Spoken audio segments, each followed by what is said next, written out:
Here is a question I have never been able to answer to my own satisfaction. If a man has waited 31 years and crossed 4 oceans and become another person entirely in order to do a thing, is the thing he finally does one act, or is it 31 years long? The law has a view. I am no longer certain the law is right. Miles Hartwell. A small request before we cast off. If these stories reach you somewhere worth mentioning, a night shift, a long road, a kitchen at an unreasonable hour, put it in the comments, for I collect them. Subscribing costs you nothing and keeps the next one coming. Tonight we go down to the East India Docks, aboard a bark 11 days home from Calcutta, with a dead man in her after cabin, and 9 living men who might have put him there. I have called it The Bolt in the Corryvreckan. Of all the cases I have set down, this is the one my friend liked least to hear mentioned, and it is not because he failed. He did not fail. He had the whole of it, in the end, down to the last knot, and I have come to understand that this was precisely the trouble. It began upon a raw yellow morning in late February, with a fog on the river that had been 3 days coming and showed no sign of going, and with a visitor who brought a good deal of it in with him on his coat. "A ship's man," said Holmes, before Mrs. Hudson had reached the top of the stair. He had not risen from the breakfast table. "And not a sailor. Do you hear the tread, Watson? Even, unhurried. A sailor coming up a strange stair in a strange house puts his hand to the wall and takes them 2 at a time, having spent his life on ladders. This man walks like a professional gentleman and smells like a ship. There is only one gentleman aboard a merchant vessel who is not of the sea, and that is the surgeon." He was quite right, as he generally was in these small performances, and I had long since given up being astonished by them. Dr. Silas Ray was a spare, sallow, tired-looking man of about 40, with a black bag he did not need, and the yellowed complexion that a good many years in the East will give a European. He sat down where he was bidden, refused coffee, accepted it when I poured it anyway, and came directly to his business in the flat, exhausted voice of a man who has told the same story a great many times to people who could not help him. "I am surgeon of the bark Corryvreckan," he said. 1,100 tons, Calcutta to London, docked at the East India 3 days ago. On the night of the 12th of January, at sea, some 400 miles northwest of the Cape, our master was murdered in his own cabin. The door was bolted upon the inside. The skylight was screwed down. There is no possible way that any person entered or left that cabin, and yet Captain Josiah Rand was stabbed once through the body with something like a marline spike or a fine chisel, and he did not do it himself, for the wound is in a place no man can reach with force enough to kill. He set down his cup. There were 9 men aboard who could have gone aft that night. One of them did it. I have had 11 weeks at sea to think about which, and I do not know. And now the ship is paid off, and the men are scattering across London, and in a fortnight there will be a Board of Trade inquiry which will decide nothing. And the company will be glad, because what the company wants above all things is for this to be a mystery forever. That is why I have come to you, and not to them." Holmes had pushed his plate away, There was a light in his eye that I had not seen for some weeks. "You interest me exceedingly," he said. "Begin at the beginning, Dr. Ray, and observe that I mean the beginning of the voyage, not of the night. A ship at sea is a closed world with a fixed routine, and in such a world a murder is never an event by itself. It is the last item in a series. What was the temper of that ship?" Ray looked at him with the first flicker of something like hope. "Bad," he said. "It was bad from Calcutta, and it got worse." What he told us over the next hour I shall set down in order, for the whole of the case lies in it, though neither Holmes nor I could see the shape of it then. The Corrie Vrecken had sailed from Calcutta on the 3rd of November with a cargo of jute, hides, and linseed, a crew of 22 all told, and a master whom nobody aboard liked. "I want to be fair to a dead man," said Ray, "and I find I cannot be, quite. Josiah Rand was 61 years old, and he had been 45 years at sea, and he was the hardest man I have ever sailed with. Not a drunkard. I never saw him take more than a glass. Not a flogger either, in the old sense. Those days are gone, and he knew it. But cold, sir, cold all through, and clever with it. He had a way of finding the one thing a man was ashamed of, and mentioning it, quite pleasantly, in front of others. He did it to the second mate about a debt. He did it to the steward about his wife. He did it to me about a matter I need not go into, twice, at his own table. The surgeon's jaw tightened. By the time we were round the Cape, there was not a man aft or forward who would have crossed the deck to save him.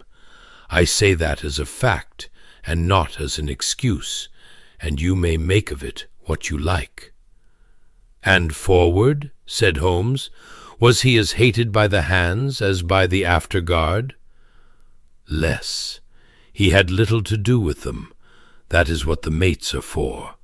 The hatred aft was the concentrated kind, which comes of eating 3 meals a day for 4 months with a man you cannot get away from." "Good. Now the ship's people. I want every soul who could have been in the after part of that vessel in the middle watch of the 12th of January. Ray had it ready. He had plainly written it out a dozen times. The after part of a ship of that size is not a large place, Mr. Holmes. There is the captain's cabin, which opens off the saloon aft on the starboard side, the saloon itself, the mate's cabins, my own, the steward's pantry, and the companion up to the poop deck. 9 men had any business there, or could have come there without being remarked upon. He named them, and I wrote them down as he spoke. Amos Tarrant, chief mate, 40-odd, a Bristol man, 20 years at sea and never got his own command, and he knew why. He drinks when he is unhappy, and he had been unhappy the whole voyage. He and Rand had a quarrel over the ship's stores in the Bay of Bengal that the whole ship heard. Mr. Peverell, no, I beg your pardon. Mr. Gurney, second mate, a young fellow of 26, decent enough, badly frightened by the whole business. Mungo Deacon, cabin steward, who served Rand his meals and had more of his tongue than anybody. Myself. The carpenter, Sark.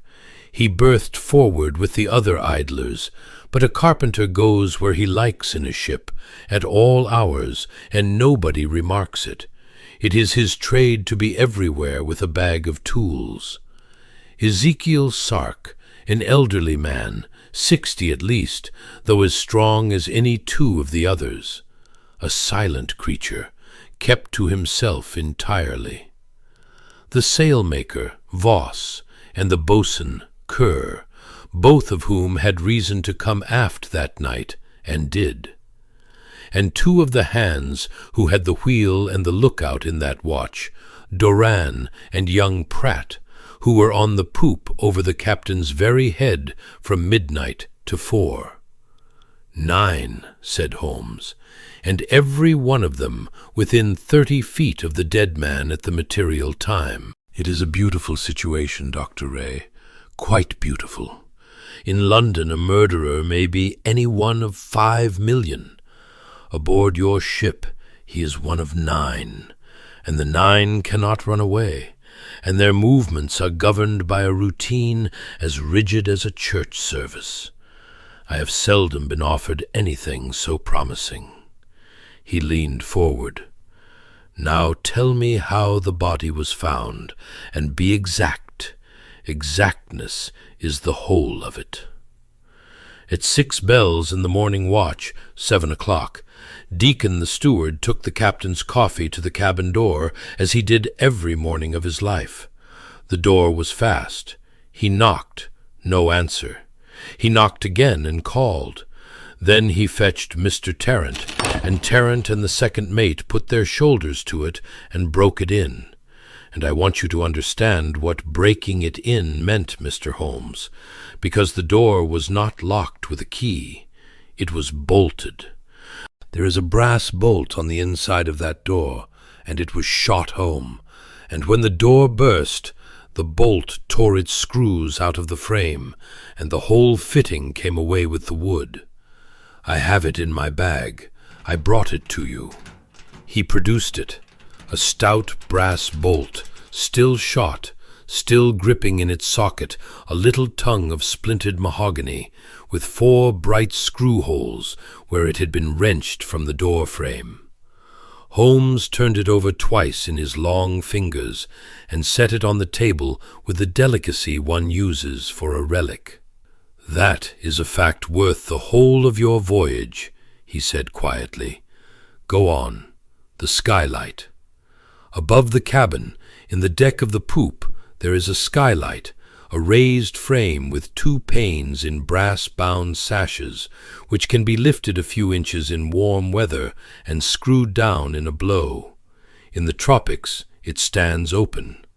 On that night, going south with a rising sea, the standing order was that all skylights aft be screwed down at the change of the watch. Mr. Gurney screwed it down himself at 4 in the morning, coming off watch, and swears it, and the screws were found tight at 7 when we broke in. So there is the whole of your impossibility, sir. A bolted door and a skylight screwed down from above by a man who is not suspected, and between them a dead man with a hole through him. And the position of the body?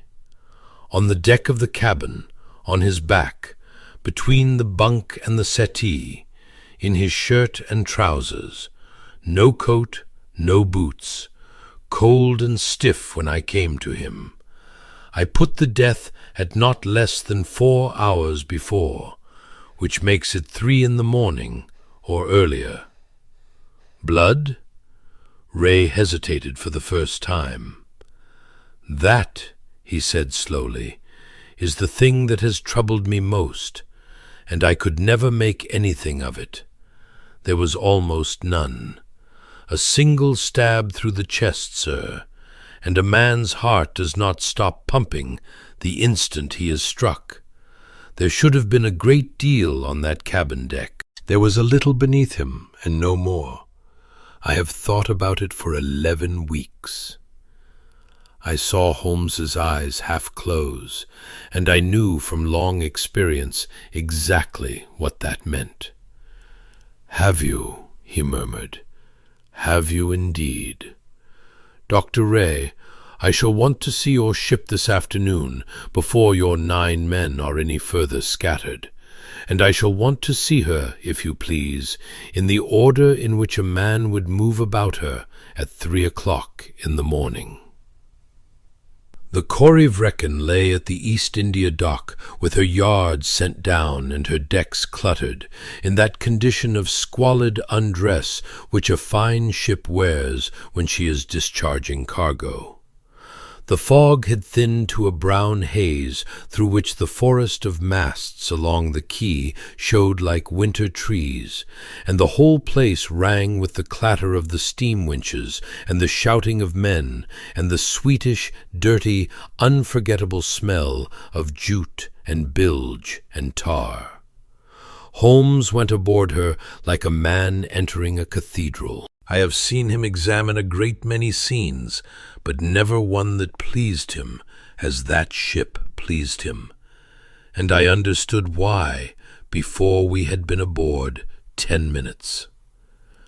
A house may be altered, a street changes hourly, but a ship is a machine for doing the same things at the same hours in the same order, and every man in her moves along grooves worn by a century of custom.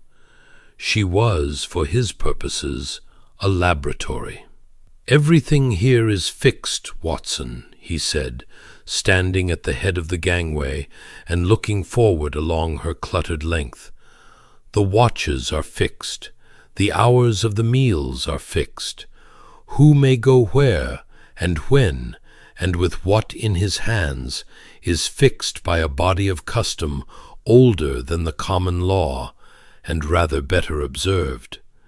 In London I must labor for a week to establish where 9 men were at 3 in the morning. Aboard this vessel, 7 of the 9 are placed for me by the ship's routine before I have asked a single question, and the other 2 are placed by what the routine forbids them to be doing. It is the nearest thing to an experiment under controlled conditions that this world affords. He would not go to the cabin first. He began on the poop, at the after end, and stood a long while with his hands behind him, taking in the wheel, the binnacle, the skylight, the companion head, the break of the poop where it dropped 4 feet to the main deck, and the whole plan of the after part of the vessel.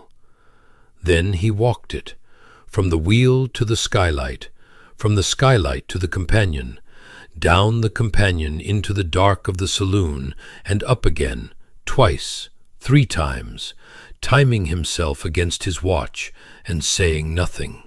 At 3 o'clock in the morning of the 12th of January, he said at last, "Who was on this deck?" "Doran at the wheel there," said Ray, "and Pratt as lookout. But the lookout is forward on the forecastle head, 130 feet away, and facing the other road. And Mr. Gurney, the officer of the watch, walking the weather side." "Which side was the weather side that night?" Ray consulted a paper. "The wind was at west-northwest. He would have been walking the port side."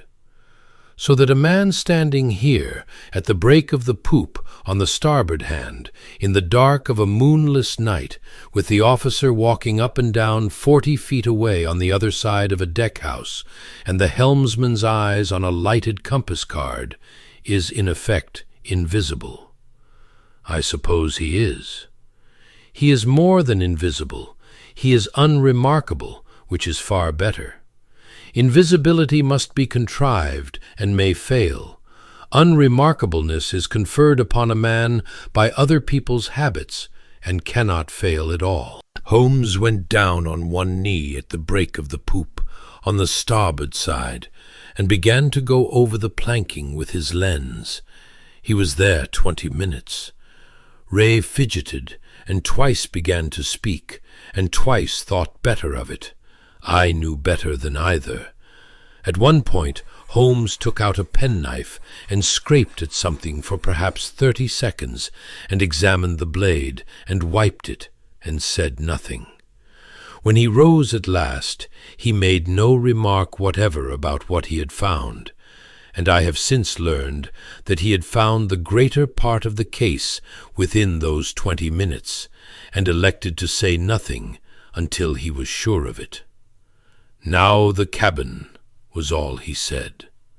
The captain's cabin was a small, oblong room, paneled in mahogany, with a bunk against the after bulkhead, a settee, a fixed table, a chest of drawers, and the shattered door standing open on its one remaining hinge.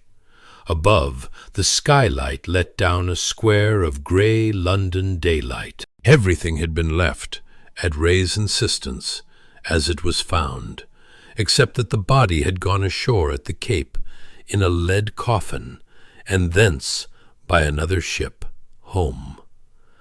It was a cheerless place to have died in. There was nothing personal in it whatever beyond a shaving-glass and a shelf of navigational books. No picture, no ornament, none of the small accumulated comforts with which a man who has lived 45 years in such rooms generally furnishes them. Holmes remarked upon it, going round the panelling with his lens. "A cabin like a cell. Observe, Watson, that the man kept nothing about him. There is a mark on that bulkhead where a photograph hung for years and was taken down.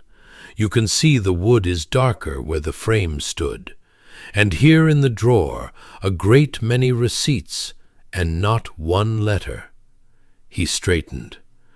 "I do not draw a conclusion from it, but a man who has stripped his own quarters of every trace of himself is a man with a habit of not being known, and I make a note of it." I made my own examination of the surgeon's notes and of the photographs the Cape authorities had taken, while Holmes crawled about the deck and the panelling, and it was here that I was able to contribute the one substantial thing I gave to this case.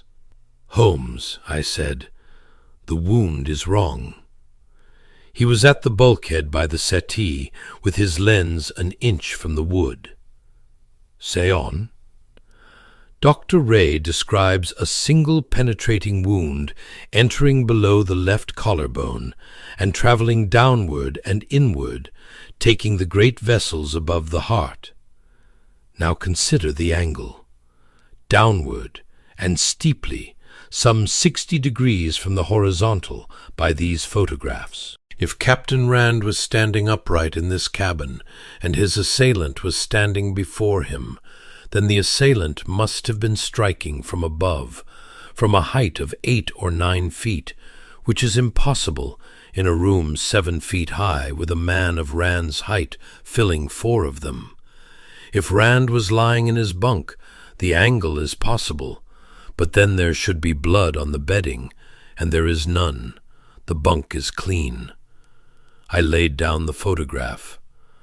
There is only one common circumstance that produces that angle naturally. The man who struck was standing above him, not in this room, on a stair or a ladder or a step. Holmes came across and took the photograph from me and studied it, and then he looked at me with the particular bright approval that was worth a great deal more to me than he ever knew. "Or at the break of a poop deck," he said, "which is a step 4 feet high. Watson, you have just handed me the second half of a thing I found the first half of 20 minutes ago, and between us we have taken this case out of this cabin altogether. Dr. Ray, your captain was not killed in this room. He was killed on deck, at the break of the poop, by a man standing above him on the poop, while he stood below on the main deck.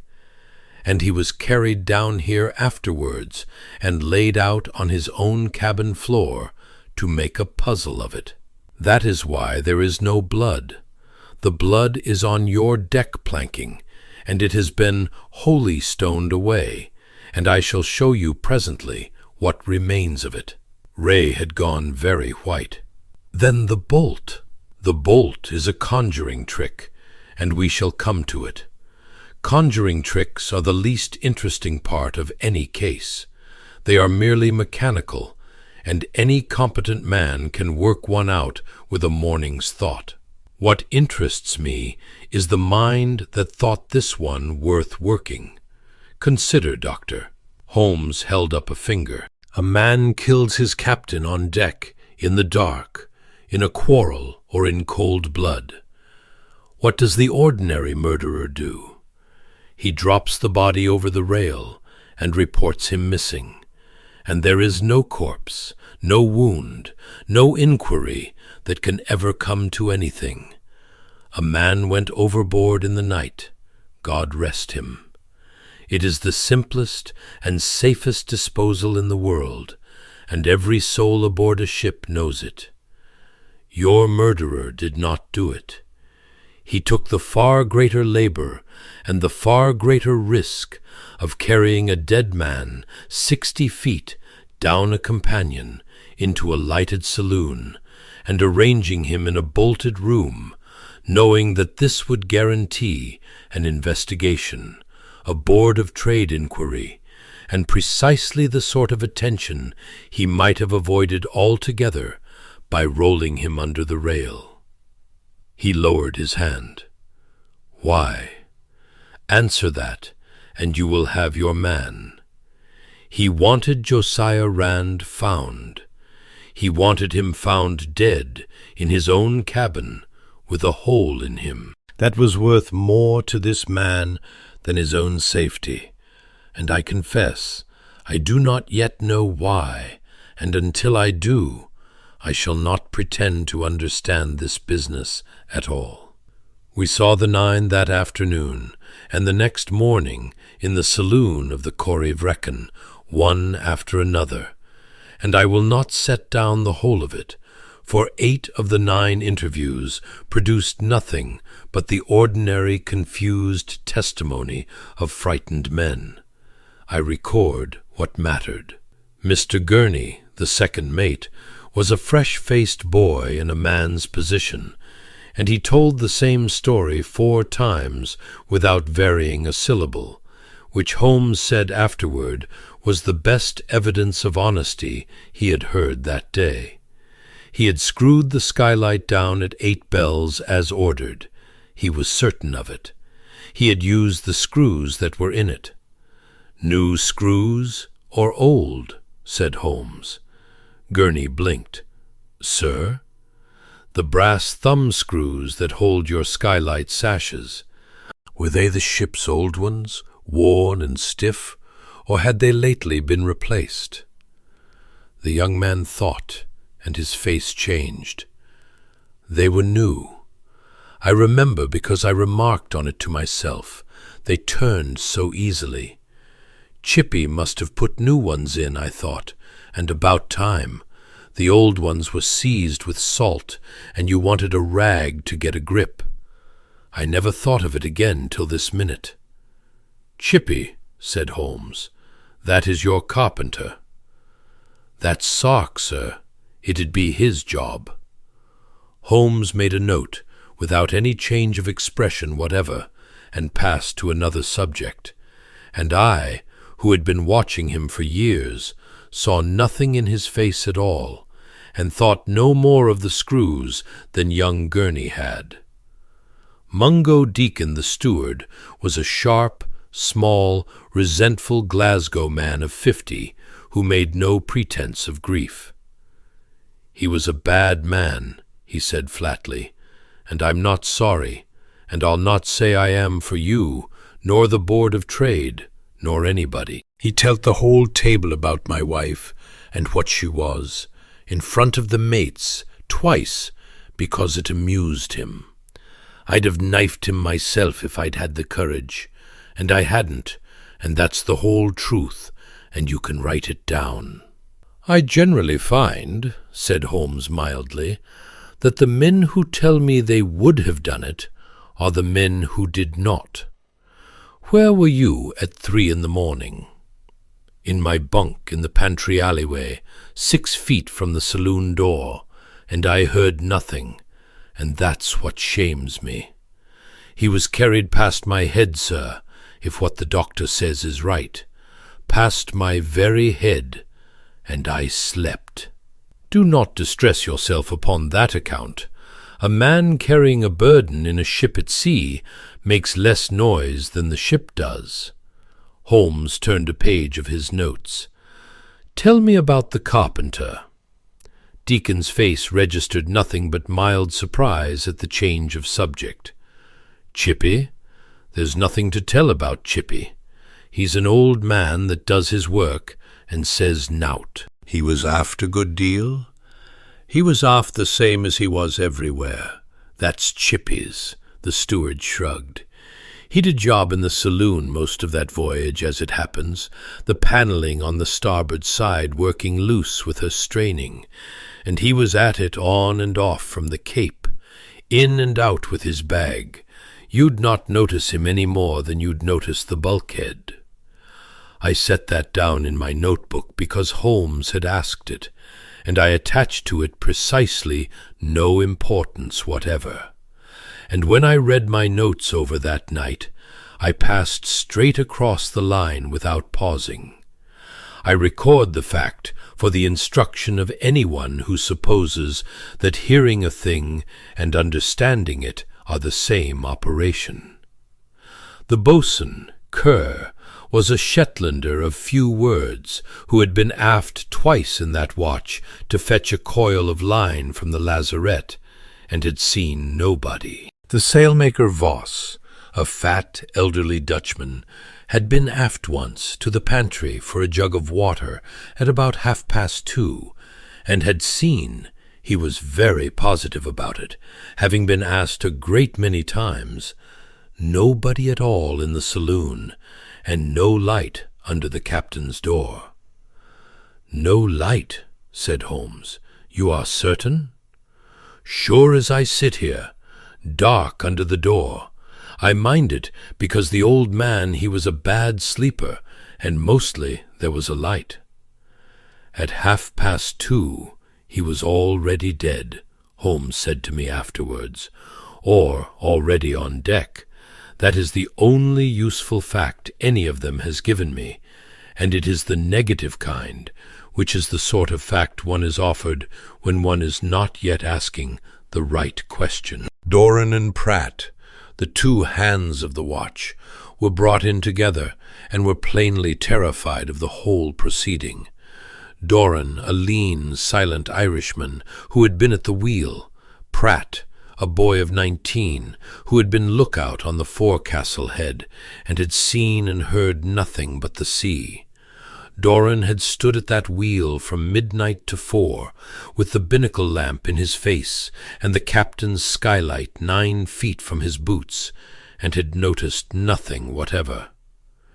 "You don't look about you at the wheel," he said, as though explaining something to a child. "You look at the card, and you look at the weather leach of the mainsail, and that's the whole of the world for 4 hours. I'd not have seen the Queen of England go by to leeward." "That," said Holmes with great satisfaction, "is the most valuable sentence spoken in this saloon today. Thank you, Doran." And then, in the middle of the second morning, we came to the chief mate, and for the better part of a day I was entirely certain that we had our murderer. Amos Tarrant was a big, heavy, red-eyed man who came into the saloon with the air of one walking to a scaffold he had built himself, and he was drunk, not grossly, but steadily, in the manner of a man who has been drunk for 11 weeks and expects to go on being so. He was also, plainly and immediately, lying. Holmes took him gently at first, the voyage, the stores, the quarrel in the Bay of Bengal. Tarrant answered in a low, grinding voice, admitting everything and volunteering nothing. Yes, he had quarreled with the captain. Yes, before witnesses. Yes, Rand had said things to him, here his big hands closed on the table edge, that no man should say to another before the crew. Yes, he stood to take the ship home as acting master, and had done. And yes, the company might confirm him in the command, and he was aware how that looked.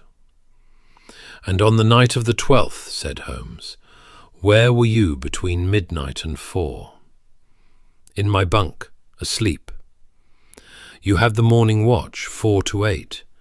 You would have turned in at midnight. I turned in at midnight, and I slept till I was called at 3:30, and I got my boots on and went up, and there was nothing amiss on that deck when I came to it, and at 7 o'clock Deacon fetched me to the cabin door. He said it flatly and fast, and I saw, as anyone would have seen, that he had said it many times to himself. "Mr. Tarrant," said Holmes, "you did not sleep from midnight to 3:30. "I did."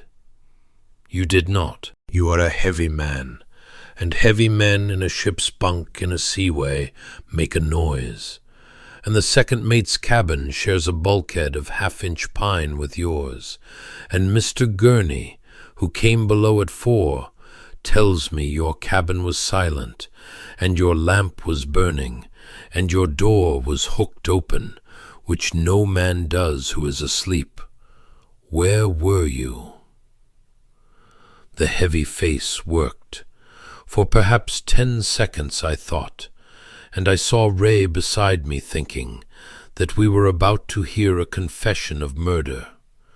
What we heard, when it came, was worse in its way, and it came out of him in a kind of gasping burst. "I was in the forehold." He put his hands over his eyes. "God help me. I was in the forehold with a case of the ship's brandy that I had broached out of the cargo, and I was drinking it, and I had been drinking it every night since the Cape, and that is why I could not tell the inquiry, and that is why I have been sitting in this ship for 11 weeks, letting every man aboard think what he liked of me." He dragged his hands down his face. "You do not understand what you are asking me to say. I am 46 years old, and I have wanted a command for 20 years and never had one. And the reason I have never had one is written in the discharge books of 9 ships, and it is this: if I say to the Board of Trade that I was drunk in the hold on the night my captain was murdered, then I am finished at sea, finished for good. Better they think I killed him. At least a murderer is a man of some account." He looked up, and his eyes were wet and furious. "And now you have had it out of me, and you may do as you please." Holmes was silent for a moment. "Can you show me the case?" he said. Tarrant stared. "The what?" "The case of brandy. A broached case in a cargo of jute and hides is a physical object, Mr. Tarrant, and a physical object can be looked at. If it is where you say it is, and shows what a case broached nightly over 6 weeks would show, then you were where you say you were, and I shall have no further interest in you whatever." It was there.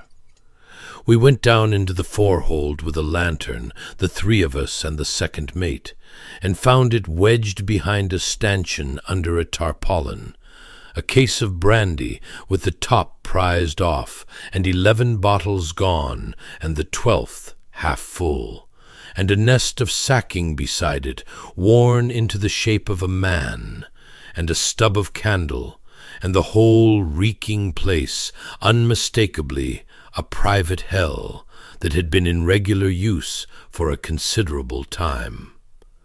Holmes looked at it for a while by the lantern light without saying anything at all.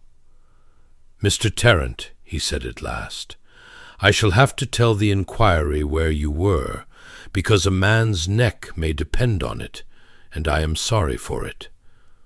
But I shall tell them also that it was the fact of your being there that cleared you, and I shall tell it in such terms that no reasonable board could hang your career upon it.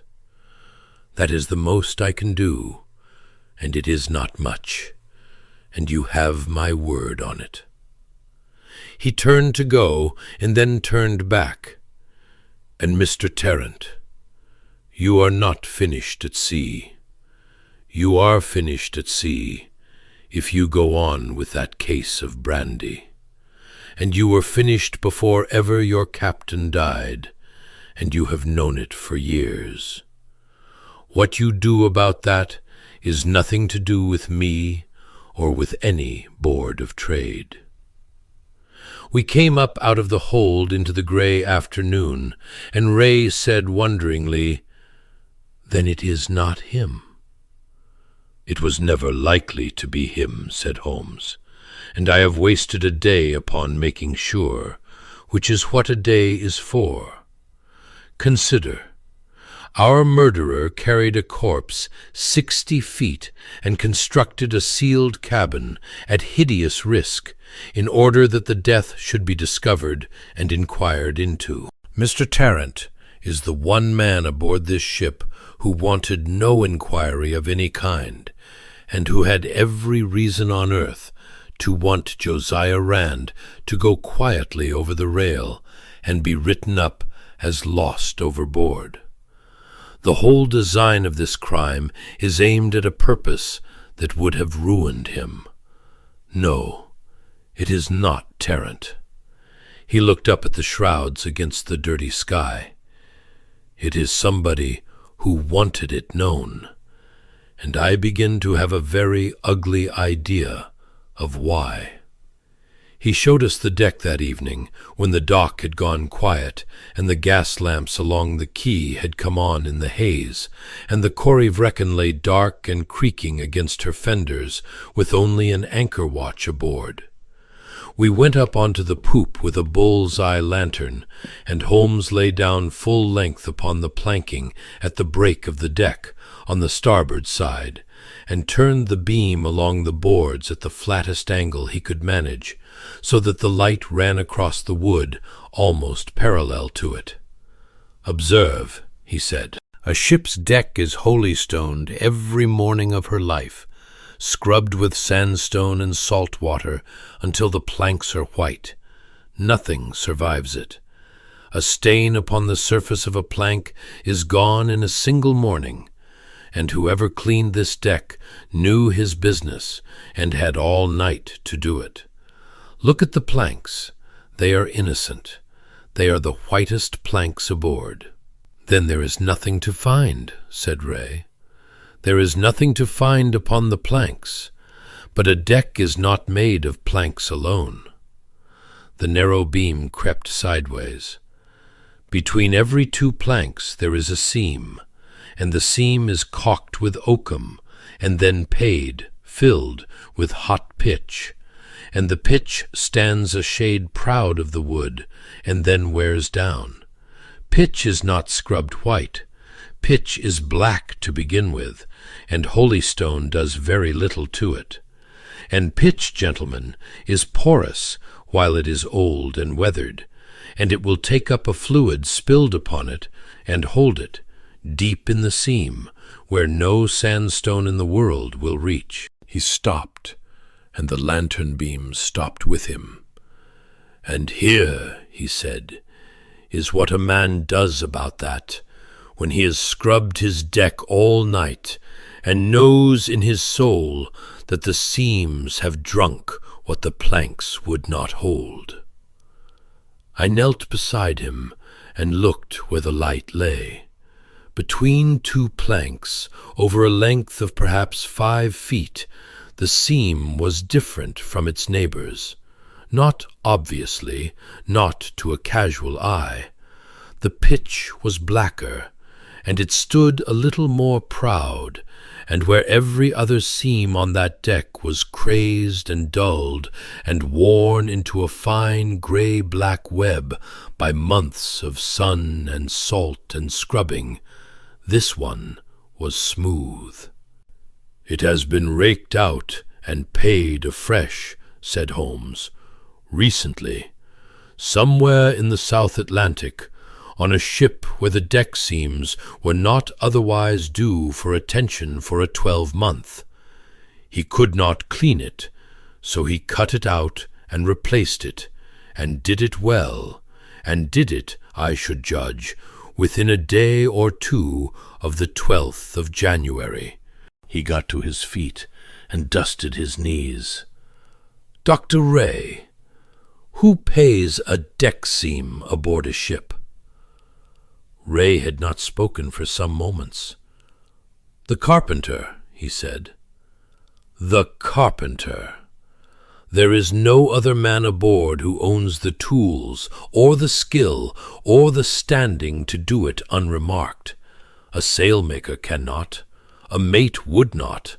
A hand who tried it would be asked 100 questions.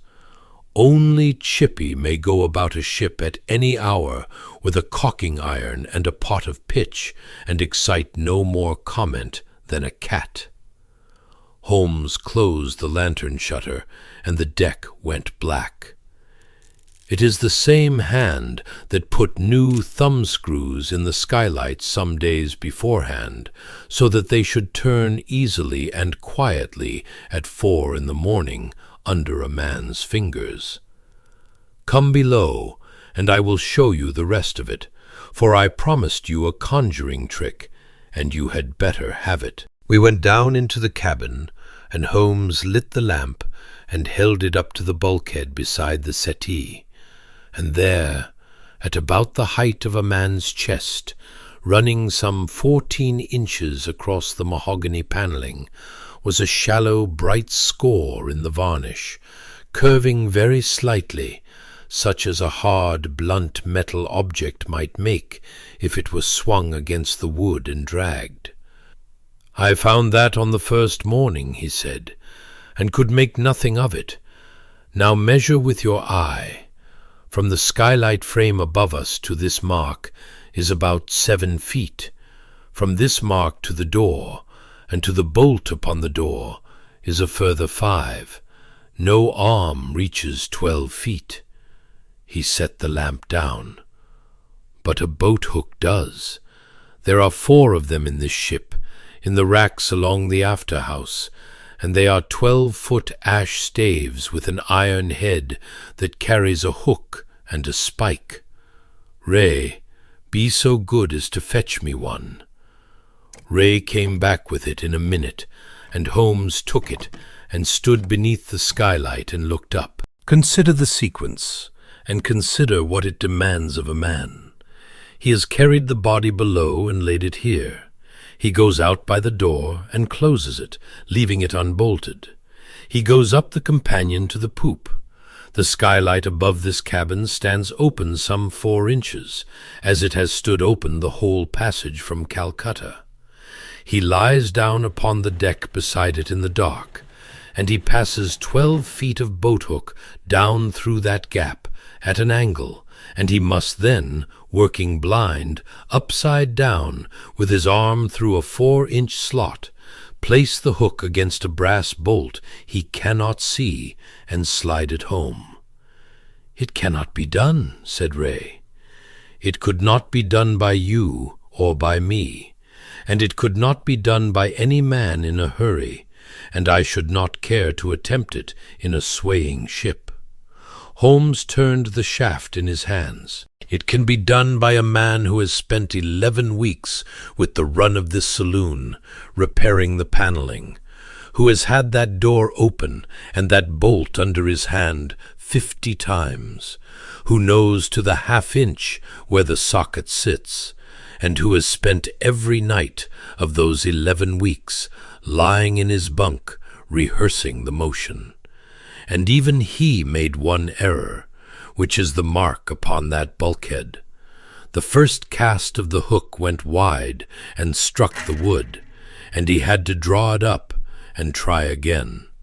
That score is the single clumsy thing in this entire crime, and it is worth all the rest to me, because it tells me the man was working blind and from above, and that he was not certain, and that he was, therefore, human. He laid the boat hook along the settee. Then, having shot the bolt, he draws his hook up, replaces it in its rack, and goes below to his bunk, and the thing is finished. He does not touch the skylight. He does not need to. He knows that at 8 bells the officer of the watch will screw it down as a matter of standing order in a rising sea, and that the officer will do it without a thought, and that the officer's own hand will thereby seal the room and complete a puzzle the officer has no idea he is helping to build. That is the part I find genuinely remarkable, Watson. He did not merely use the ship's routine to cover himself. He made the ship's routine an accomplice, and he chose a man who would swear to the screwing down in perfect honesty because he had screwed it down, and would be believed because he was telling the truth. "And the new screws?" I asked, "so that they should turn sweetly and quickly and rouse nobody, and so that Mr. Gurney, finding them easy, should think well of the carpenter and think no more about it, which is precisely what happened for 2 months until I asked him." Holmes blew out the lamp. "Every element of this is like that. Every physical act in this crime is a carpenter's act, performed with a carpenter's tools, at hours when only a carpenter may walk about a ship unquestioned. The seam repaid, the screws replaced, the boat hook that lives in a rack he passes 40 times a day. There is not one violent or hurried act in the whole construction except the killing itself.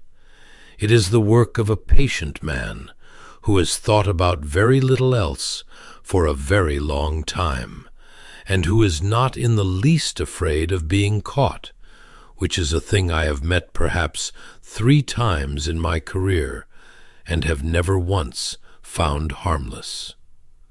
"Sark," said Ray. "But, Mr. Holmes, Sark never spoke 10 words to the captain the whole voyage. He had no quarrel with him. He had nothing to do with him at all. Every other man aft had a reason to hate Josiah Rand, and Sark is the one who had none." "Yes," said Holmes. "I have been turning that over all afternoon, and it is the most interesting fact in the case. Where is he?" He was nowhere, of course.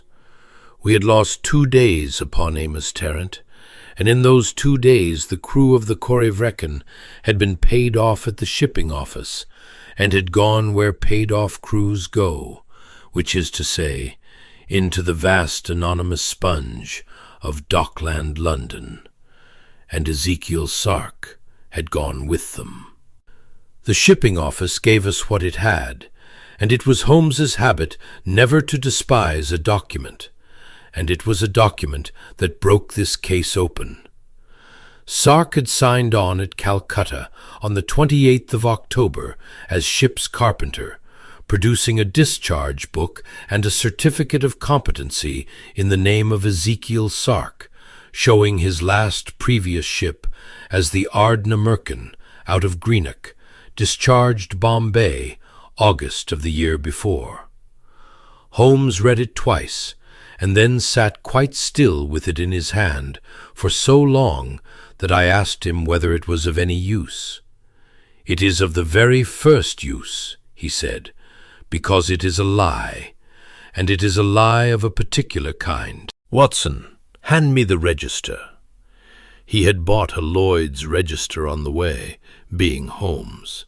He turned the pages, found what he sought, and turned the volume round for me to read.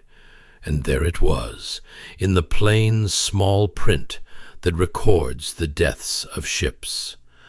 The Ardnamurchan of Greenock had been condemned as unseaworthy and broken up for scrap at Bombay in the spring of the year before Sark claimed to have been discharged from her. She had not made a voyage in her last 18 months. No man had sailed in her or been discharged from her at the date on Sark's papers, because by that date she no longer existed. "A forgery," I said.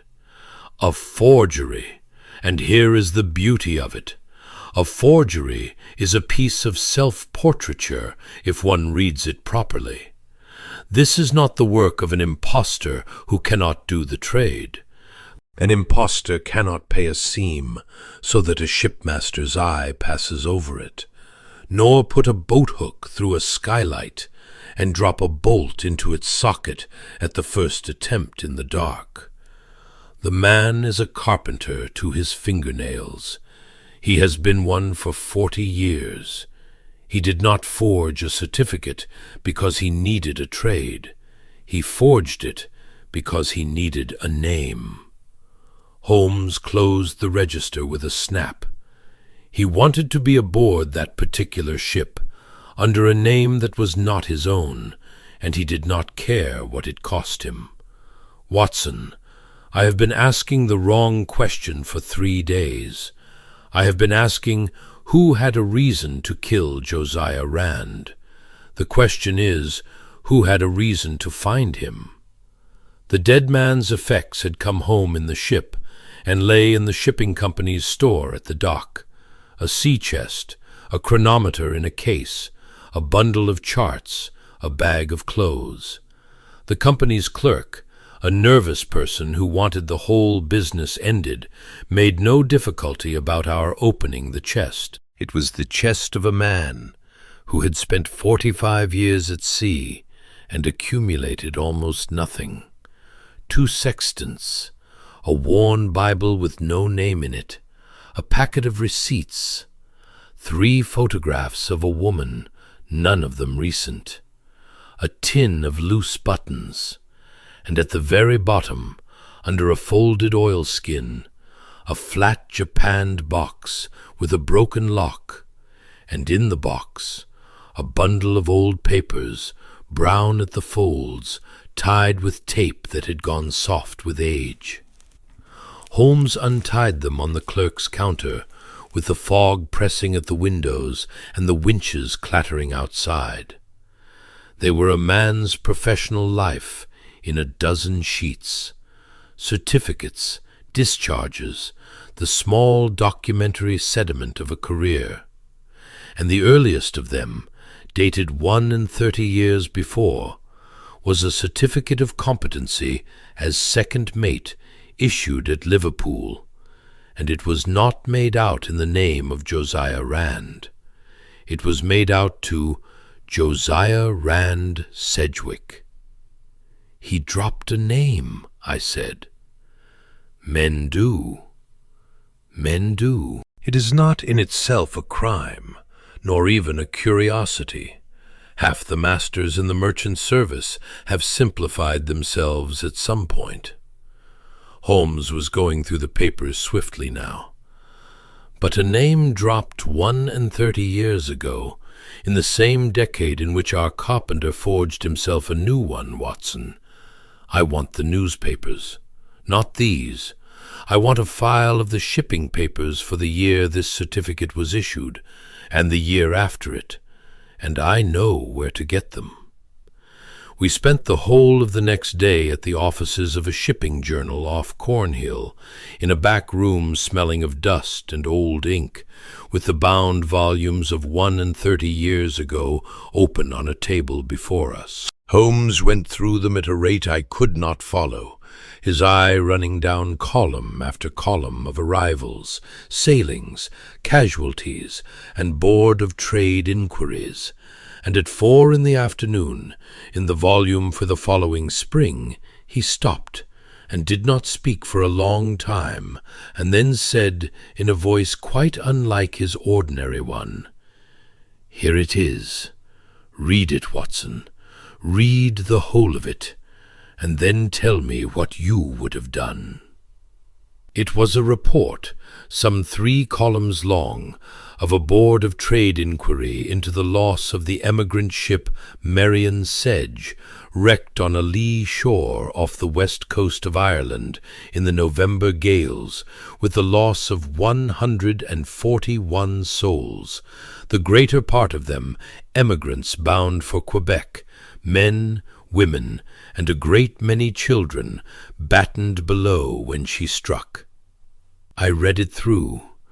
It was a long time ago, and the print was small, and the language was the flat, decent, formal language of such documents, and it was one of the most dreadful things I have ever read.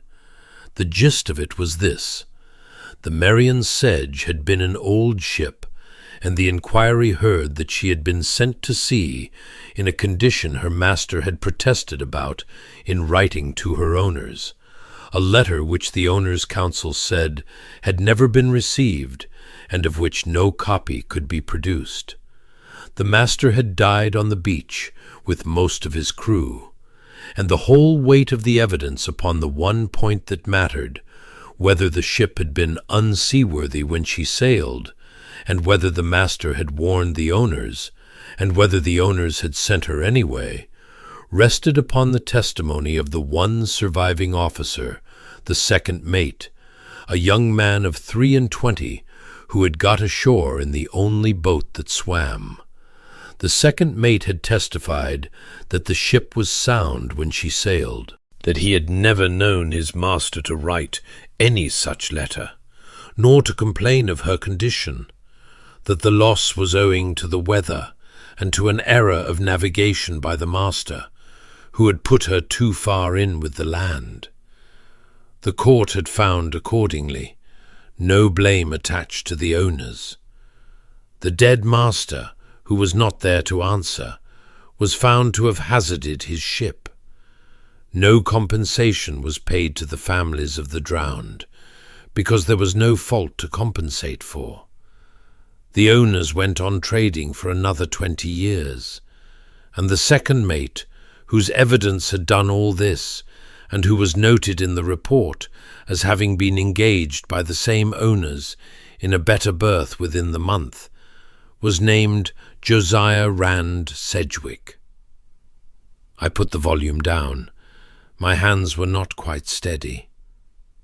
"He lied," I said. "He lied, and he was paid for it, and 141 people stayed drowned, and their families stayed poor, and there is no court in England that can touch him now, or could have touched him then." Holmes's face in the gaslight was grey and set. The letter existed, you may be sure. It went into somebody's fire. Rand Sedgwick was 23, and frightened, and offered a career, and he took it, and then he cut off half his name, and went to sea for 45 years, and became the coldest master afloat, and I do not suppose he passed a single easy night in the whole of it. Now, Watson, read me the passenger list. I turned back the pages and found it, a column of small print running the better part of a page, the names of the drowned, set out with that dreadful Victorian thoroughness, families grouped together. I found them near the bottom of the third column, and my voice, I am afraid, was not steady either. Sark Margaret, 41, of Greenock, and children, Mary, 14, Elizabeth, 11, James, 9. Holmes said nothing at all for a while. "James," he said at last, 9 years old. And in the list of those saved, he was already turning the page. "Yes, here, 19 saved out of 160, among them 1 child, Sark, James, 9, of Greenock. He was pulled out of the surf, and his mother and his sisters were not." "But Sark's name is Ezekiel." "Sark's name is whatever he found it convenient to write on a certificate, and so was Rand's. A boy of 9 who watched his family go down in a ship that was sent to sea rotten, and then grew up to read in a newspaper that a court had decided nobody was to blame, and that the officer whose word did it was doing very well. Such a man might reasonably decide that his own name was the least important thing he owned. Holmes closed the volume and laid both hands flat upon its cover. 31 years, Watson. He was 9. He is 40. He has been looking for one man for 31 years, and I do not know how he found him, and I dare say we never shall. A name overheard in a boarding house, an old shipmate's gossip, a face in a Calcutta street. But he found him, and he forged himself a carpenter's ticket in a dead ship's name, and he signed aboard the Corrie Vrecken, and he waited from the 28th of October to the 12th of January, 11 weeks of serving that man his repairs and touching his cap to him, until the ship was 400 miles from any land and any law, and then he did what he had come to do. And then made certain the body was found, I said slowly, in the cabin, bolted in, where there must be an inquiry. There it is. That is the thing I could not understand, and it is the key to the whole man. Holmes rose and took up his hat. He did not want to get away with it, Watson. He wanted an inquiry. He wanted a Board of Trade court sitting again, 31 years after the last one, with the name Josiah Rand upon the papers, and questions being asked about who he was and where he came from, because he knows, as we now know, that the moment anybody looks into the past of Josiah Rand, they will find Josiah Rand Sedgwick and the Marion Sedge. He has not merely killed the man, he has arranged, at the cost of his own neck, that the case shall be reopened over the man's dead body, and that the thing shall at last be said aloud in a court in England. He turned in the doorway. Now let us go and find him quickly, because I think he has very little intention of being there to hear it.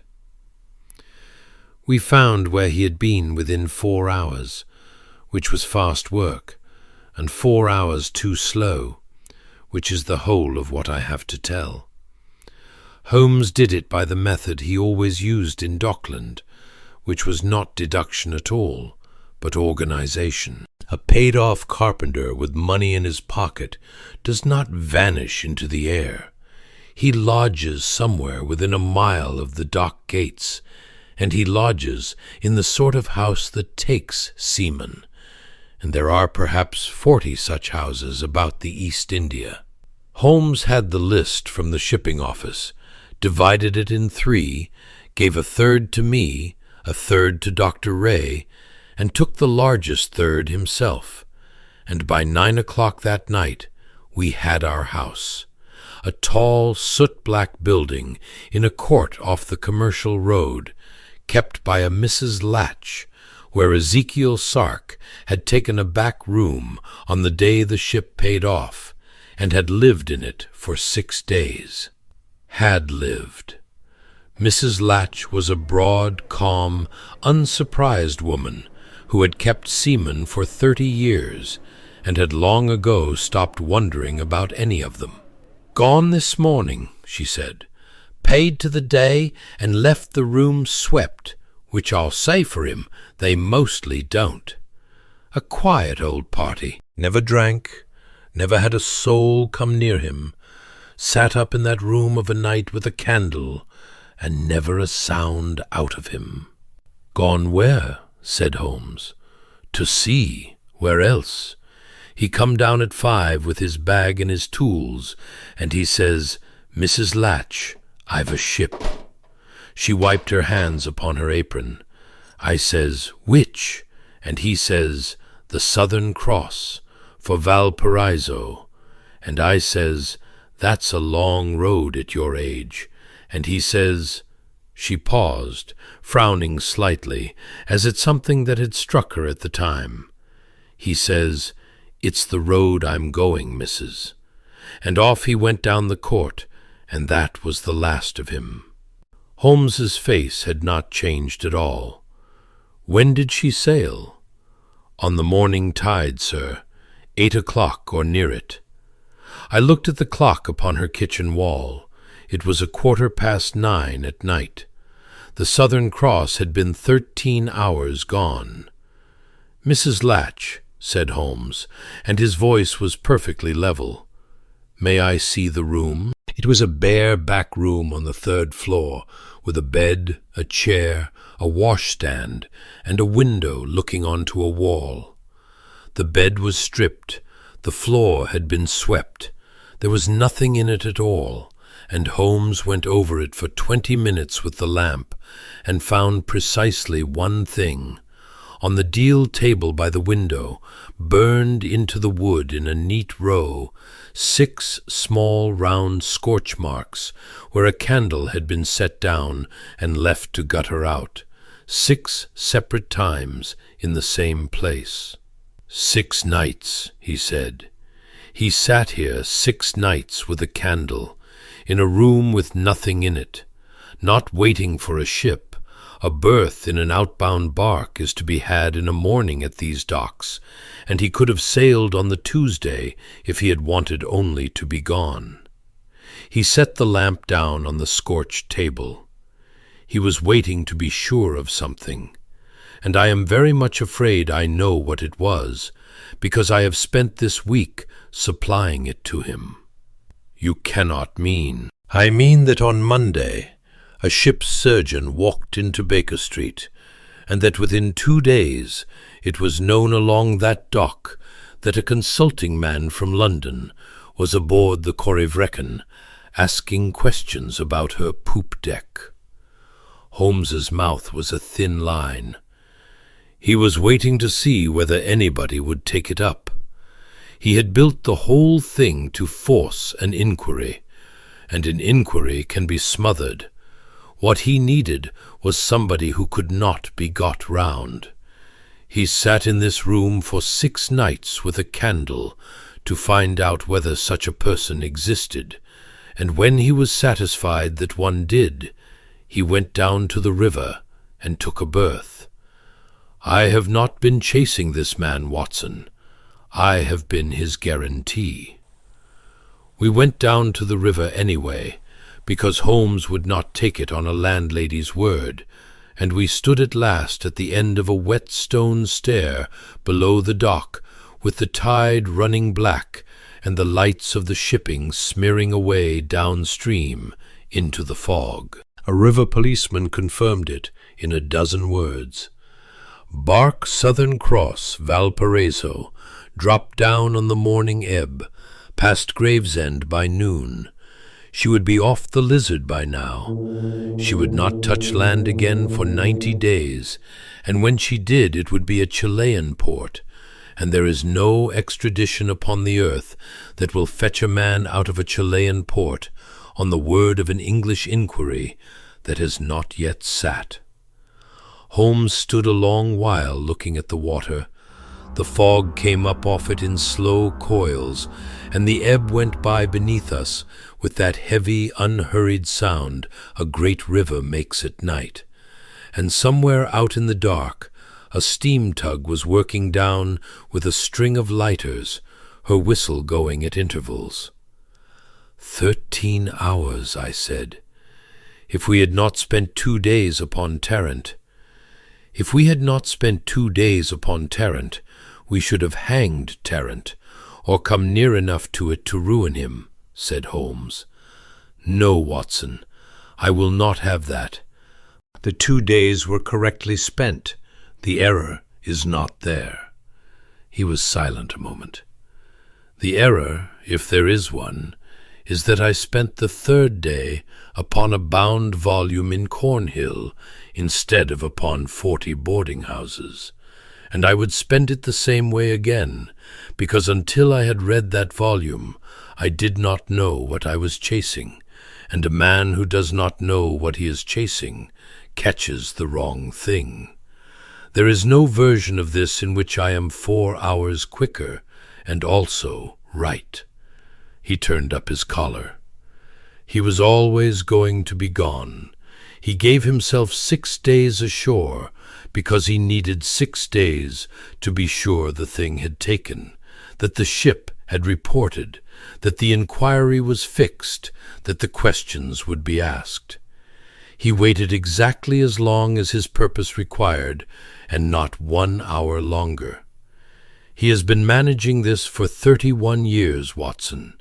He is not a man who is careless at the end. Mrs. Latch sent round to Baker Street the next morning a letter which she had found, she said, upon the mantel-shelf of the back room when she came to turn it out, folded and addressed in a plain, strong hand.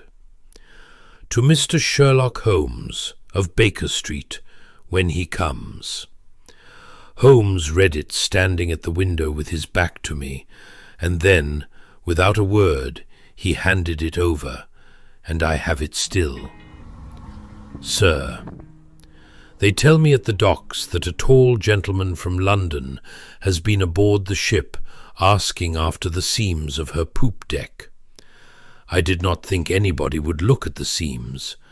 I have been 31 years about this business, and I have made one bad piece of work in it, and it seems you have found it, and I am glad it was a man of your quality, and not the police, who would not have found it at all.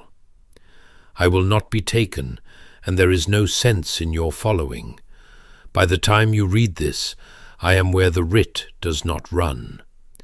I do not ask you to think me anything but what I am. I killed him on the 12th of January, at 2 in the morning, at the break of the poop, with a caulking iron that I had made thin for the purpose, and afterwards I put it over the side. And he knew me before he died, for I told him my name, and my mother's name, and my sister's, and I stood over him until he was done. Judge that as you like. I have judged it myself every night since, and I have not changed my finding. But I will tell you what I want, because you are the only person in England who will now be able to make it happen, and because I think, from what they say of you, that you may do it, even though it is nothing to do with your business, and no client is paying you.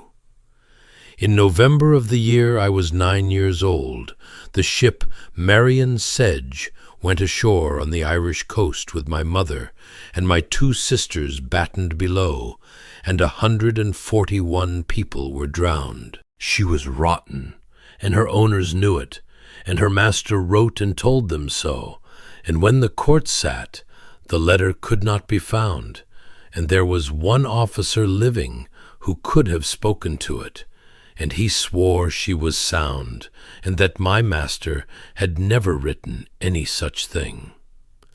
He was 23. They gave him a better ship a month after. His name then was Sedgwick. My mother's name is not in any account of that inquiry. She is a number in it. There were 141 of us, and the court found that nobody was at fault, and the owners went on and made their money and died in their beds, and my mother is at the bottom of Broadhaven Bay. I have not killed Josiah Rand for revenge, whatever you may say of me, or not for that alone. If it were revenge, I would have put him over the rail, and nobody would ever have known, and I would be a free man in a Chilean port, with a clean conscience, and nothing said. I have done it in the one way that must bring an inquiry, and I have left him in his cabin, bolted in, so that the whole world must ask how it was done, and I have left his papers in his chest, where any man may find them. I want the court to sit. I want them to open the name of Josiah Rand, and find Sedgwick under it, and go back to that year and read what he swore. I want it said aloud in a room in England by people who must write it down, that the Marion Sedge was sent to sea rotten, and that a man swore false and was paid for it. That is 31 years of my life, and it is all I want, and I cannot be there to see it. You can make them do it. Nobody else can. The company wishes it hushed, and the inquiry will be glad to call it murder by a person unknown, and go home to dinner, unless somebody stands up who cannot be got round. I am past caring what becomes of me, and I have been past it a long while. Do not waste any of your pity there. Spend it, if you have any to spare, on 4 people who went down in November of that year, and on a boy of 9 who was pulled out of the surf and has been going back into the water ever since. E.S. I read it twice and put it down. Neither of us said anything for a considerable time. "He is quite right, of course," said Holmes at last, "which is the most uncomfortable feature of the whole affair. If the inquiry is left to itself, it will find murder by a person or persons unknown, and the company's counsel will see to it that not one word is uttered about the master's private history, and the Marion Sedge will stay where she has been for 31 years, which is at the bottom of Broadhaven Bay, with a court's blessing upon her." He took the letter back and folded it. "And he is right about the other thing, too. There is nobody else who will do it. He did it.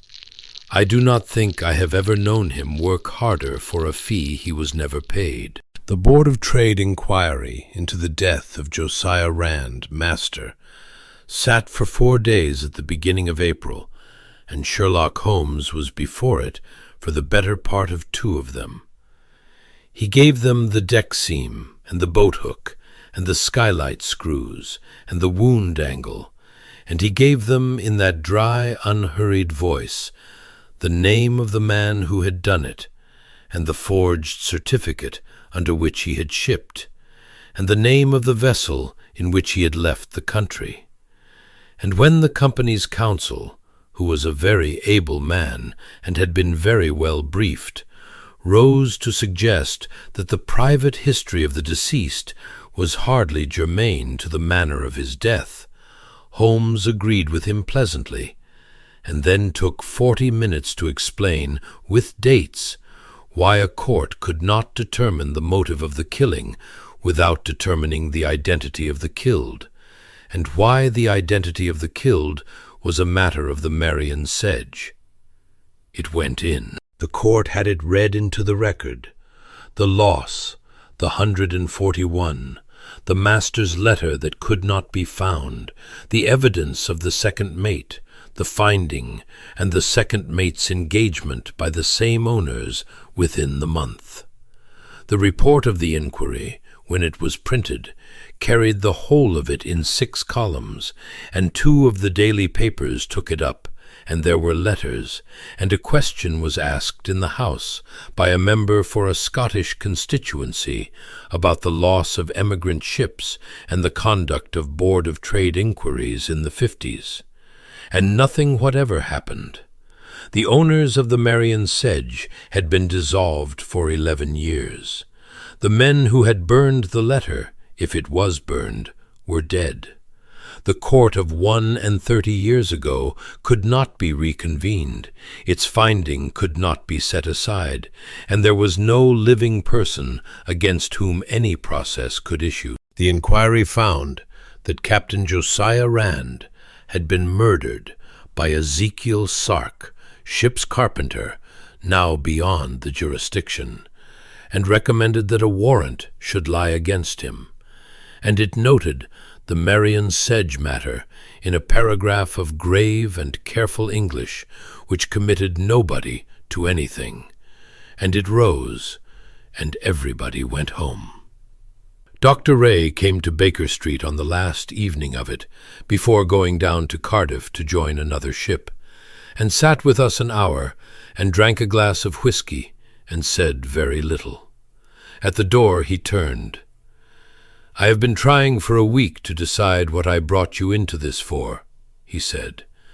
"I told myself it was because a man had been murdered aboard my ship, and somebody ought to answer for it. And now the man who did it is at sea and will not answer for it, and the man he did it to turns out to have been—" He stopped. "I do not know whether I did right or wrong to come up that stair, Mr. Holmes." "You did right," said Holmes, "and you will not feel that you did for some years, and then one day you will. You came to me because you could not bear a thing to be unexplained. That is the whole of the impulse, Doctor, and it is worth more than the uses it gets put to.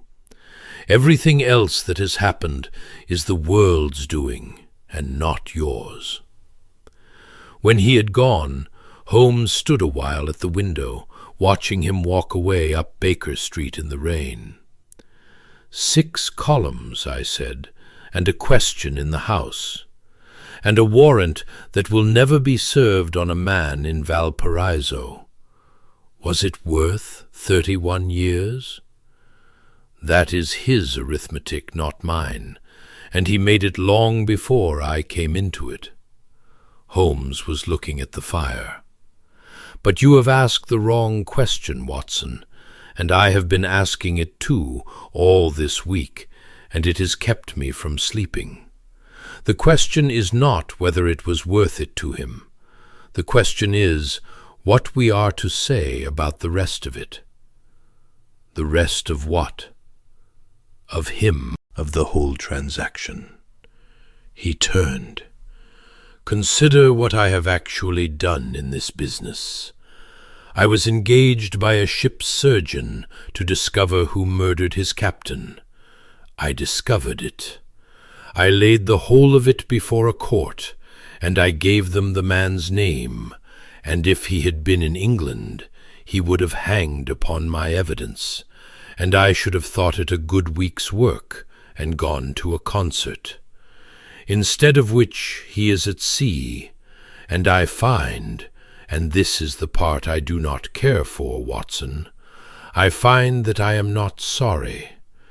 I have caught myself more than once this week checking the shipping columns to see whether the Southern Cross has made a good passage."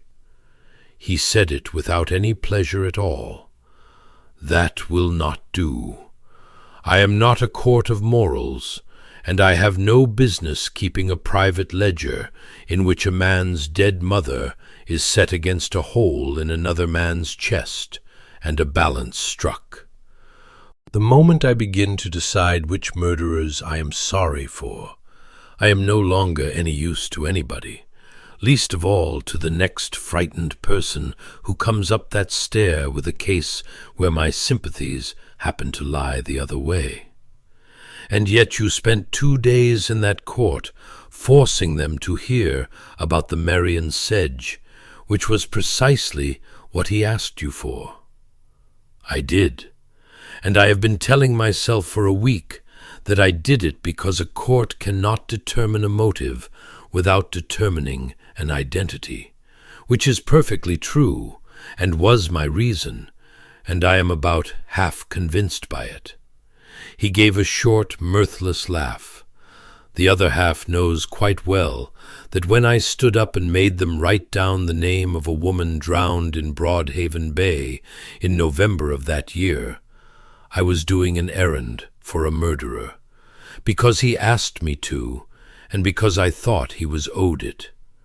I do not know how to reconcile those 2 men, Watson, and I have decided to stop trying, and simply to be careful." The fire settled. Out in Baker Street a hansom went by, and the sound of it faded off toward the park. "He said one thing in that letter," I said, "that I cannot get out of my head. About the boy of 9 who was pulled out of the surf and has been going back into the water ever since." "Yes." Holmes was quiet for a while. "That is the whole of it, is it not? The court sat for 4 days and found that a man was murdered on the 12th of January. but the thing they were actually looking at had been going on since November of 31 years before, and everybody in that room could see it, and there was not a single procedure in the law of England by which it could be entered upon the record. He reached for his pipe. Sark understood that better than the court did. He knew there was no proceeding that would ever reopen the Merrion Sedge, because a wreck is not a crime, and a lie under oath had gone past its remedy long ago, and the dead have no standing. So he made one. He committed an offense the law was obliged to look at, and he committed it against the one man whose past the law would then be obliged to open, and he stood the whole apparatus on its head to make it say 4 sentences it did not want to say. He struck a match. It is the most audacious use of the criminal courts I have ever encountered, and it worked, and it cost a man's life, and 31 years of his own, and I would very much rather it had not been necessary. That is the sentence I keep arriving at, Watson, and I dislike it, because it is not a detective sentence at all. A detective is supposed to end by saying that the guilty man is caught. I end by saying that the machinery was so arranged that a drowned woman in Broadhaven Bay could only be spoken of aloud in an English courtroom if somebody first put a hole through a sea captain in the South Atlantic. I do not know what to do with a conclusion of that shape. I have looked at it for a week, and I find there is nothing to be done with it except to remember it, and to be a good deal quicker the next time somebody comes up that stair with a wreck in his family, and no lawyer who will hear him. I have thought about it a good deal since, and I find that the case has left me with no verdict of any kind, which is not how these accounts are supposed to end. Josiah Rand was murdered, and I am sorry for it, though I did not like what I learned of him. Ezekiel Sark is a murderer, and is at large, and will die at large, and I am not as sorry about that as I ought to be. 141 people were drowned one November because a ship was sent to sea rotten, and a court found that nobody was to blame, and 31 years later a different court wrote 6 columns about it, and nobody was to blame then either. Only this, perhaps, is worth setting down. Some months afterward, going through the papers on a wet evening, I came upon a paragraph in the Shipping Intelligence recording the safe arrival at Valparaiso after a passage of 94 days of the bark Southern Cross of Liverpool, all well. I read it twice, and I looked across at my friend in his chair with his violin across his knee, and I found that I did not know whether to show it to him. In the end I did not, and he never asked me, in all the years afterward, whether she had made her port, which is how I know that he had already looked.